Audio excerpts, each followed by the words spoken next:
At that point, it had gone to her brain, and I didn't realize how quickly it was going to be from there. And we had sat down and had a conversation, and she was telling me about how she might have a lot less time than what we had originally thought.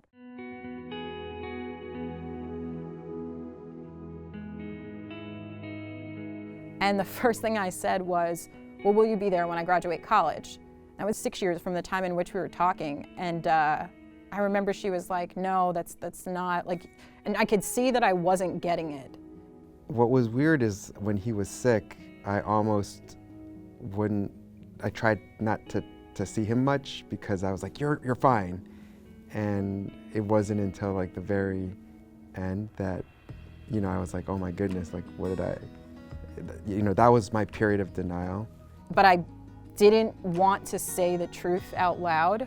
And so I kept coming back to her with some other points, like, what about at high school graduation? At this time, I think I was a sophomore, and she had said no, and then it began to hit. And I feel like even at 15, like I still really wasn't grasping. There's nothing that she wouldn't do for us, including holding on for, 8 years of being in pain with breast cancer.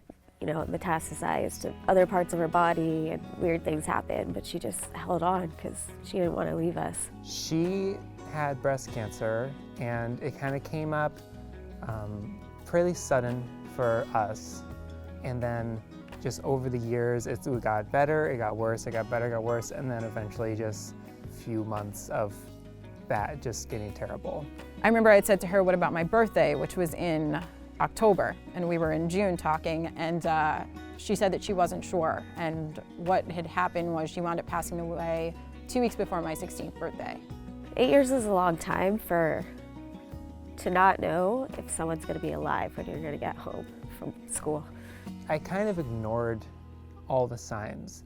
I knew she was sick. She was in the hospital for a handful of months, maybe like 4 or 5 months. And then she got out of the hospital, and she came home, and it was wonderful to have her back home.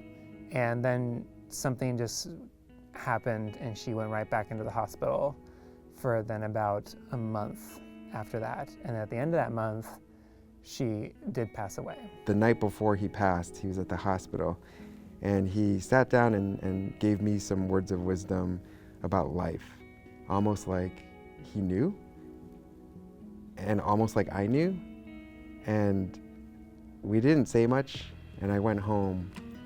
And I remember, when I got a call at 5:18, and it was really, and then I knew. There were moments in time, and I remember in the beginning of my journey, where I kind of gave into being dark and gave into being depressed, and almost was like, I felt like the way that I handled it was like, I know the depression is coming, I know the anger is coming, so I'm gonna take control of it, what I thought was taking control of it, and make it worse. I did feel very sad, and obviously I just lost somebody very important to me.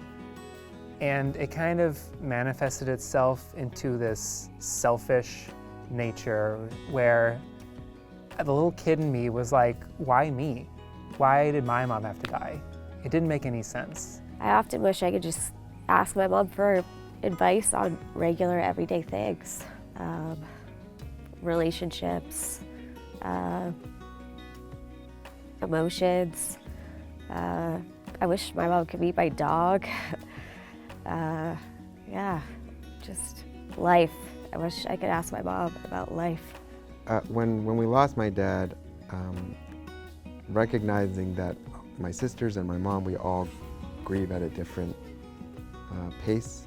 And I think what's interesting about loss is it makes all of us like really vulnerable. The person who's lost, the people who are trying to support the person that lost something vulnerable.